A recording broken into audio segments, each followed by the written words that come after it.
नमस्कार, मी पंजाब टेक। आज आहे 27 मे 2025।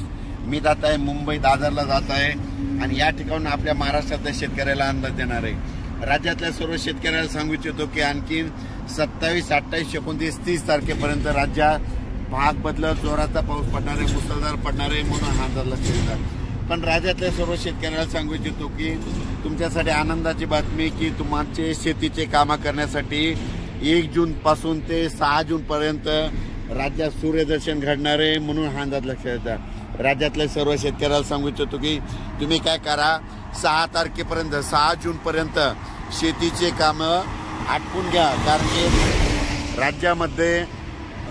राज्यामध्ये 1 जून पासून तर 6 जून पर्यंत हवामान कोरडं राहणार आहे आणि त्यामध्ये सूर्यदर्शन घडणार आहे।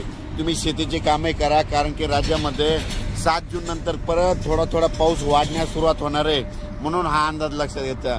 राज्यातल्या सर्व शेतकऱ्याला सांगू इच्छितो की 30 मे पर्यंत राज्यात दररोज भाग बदलत मुसळधार, कुठं अतिमुसळधार, कुठं रिमझिम पाऊस पडणार आहे म्हणून हा अंदाज लक्षात येतात। पण राज्यातल्या सर्व शेतकऱ्याला सांगू इच्छितो की पाऊस खूप झाला, जमिनीमध्ये ओल भरपूर आहे, पण पेरणीसाठी आपल्या शेतात दुरुस्त नसल्यामुळं सर्व शेतकऱ्याला एक आनंदाची बातमी की म्हणजे तुमच्यासाठी वरून राज्या 5 ते 6 दिवस म्हणजे 1 जून पासून तर 6 जून पर्यंत रजेवर जाणार आहे, म्हणजे तुम्हाला शेती कामं करण्यासाठी वेळ देणार आहे।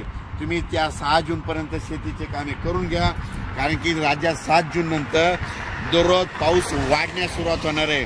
म्हणजे 7 जून नंतर 7ला थोडा वाढणार आहे, 8ला परत वाढत जाणार आहे, 9ला परत वाढत जाणार आहे, म्हणजे असा पाऊस वाढत जाणार आहे म्हणून हा अंदाज लक्षात येतात। राज्यातल्या सर्व शेतकऱ्याला परत सांगतो की हा पाऊस 30 मे पर्यंत दररोज पूर्व विदर्भ, पश्चिम विदर्भ, दक्षिण महाराष्ट्र, उत्तर महाराष्ट्र, कोकण पट्टी, खानदेश, मराठवाडा या भागात पडणारच आहे।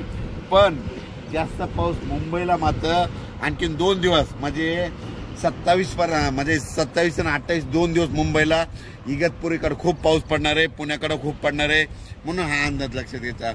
पण राज्यात मात्र 1 जून पासून ते 6 जून पर्यंत सूर्यदर्शन घडणार आहे, शेतकऱ्याला कामं करण्यासाठी वेळ देणार आहे म्हणून शेतकऱ्यांनी 6 जून पर्यंत तुम्ही तुमचे कामं करून घ्या।